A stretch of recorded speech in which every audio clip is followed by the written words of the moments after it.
ছুটির দিনে বেশিরভাগ মানুষেরই ইচ্ছে করে গরম গরম ভাত, তার সঙ্গে মাংস। কিন্তু আবার অনেকেরও রয়েছে যাদের মাংস ভাত খেতে একদমই ভালো লাগে না, একটু ইউনিক কিছু খেতে। তো তাদের জন্য এই রেসিপি। নমস্কার বন্ধুরা, অল টাইম রান্না চ্যানেলে আপনাদের স্বাগত জানাই। আজকের এই রেসিপিটি হলো ভাত ভাজা, যেটি করেছি মাংস দিয়ে। মাত্র 5 মিনিটেই আপনারা এটি বানিয়ে ফেলতে পারেন।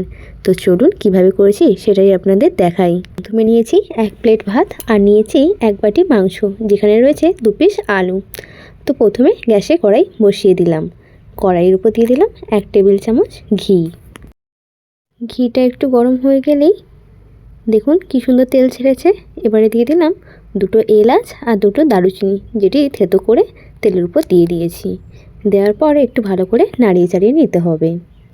ভালোভাবে একটু লাল লাল হয়ে গেলেই দিয়ে দেব 1 প্লেট ভাত। ভাত দেওয়ার পর ভালো করেই কিন্তু একটু নাড়িয়ে চাড়িয়ে নিতে হবে। দেখুন, বাড়িতে এরকম ভাত আর মাংস যদি হয়ে থাকে তাহলে বিনা ঝামেলায় কিন্তু এটি আপনারা বানিয়ে নিতে পারেন। ভাতকে ভালোভাবে ভেজে নিচ্ছি। ভাতের মধ্যে দিয়ে দিলাম স্বাদ অনুযায়ী লবণ। লবণের পরিমাণটা একটু অল্পই রেখেছি, কারণ মাংসতে যেহেতু লবণ রয়েছে। তারপরে দিয়ে দিলাম 1 টেবিল চামচ বিরিয়ানি মশলা, দিলাম 1 টেবিল চামচ গোলমরিচের গুঁড়ো, আর দিলাম 1 টেবিল চামচ মিট মশলার গুঁড়ো।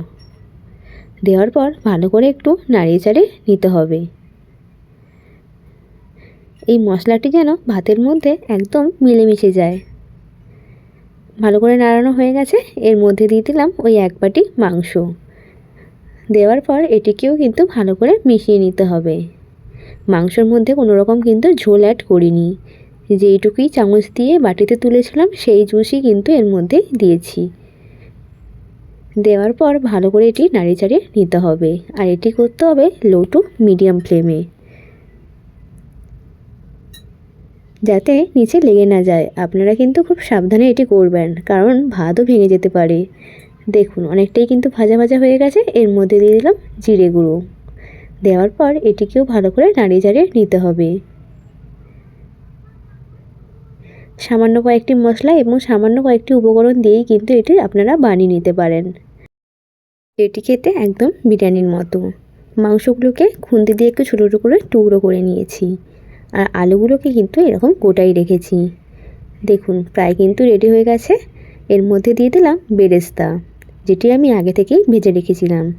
এর মধ্যে দিয়ে দিলাম সামান্য ঘি, দিয়েই কিন্তু নামিয়ে নিলাম। দেখুন কি সুন্দর টেম্পটিং দেখতে লেগেছে, আর খেতেও না দারুণ হয়েছিল।